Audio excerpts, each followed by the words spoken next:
அதில் நான் வீழ்ந்து விடாதிருந்தேன். உன் கண்ணில் நீர் வழிந்தால் என் நெஞ்சில் குதிரம் கொட்டுதடி.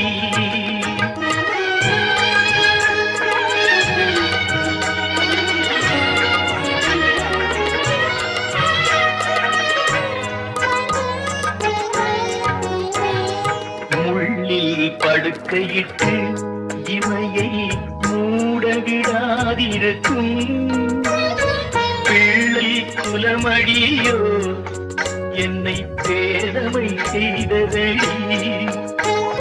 பேருக்கு பிள்ளையுண்டு, பேசும் பேச்சுக்கு சொந்தம் உண்டு.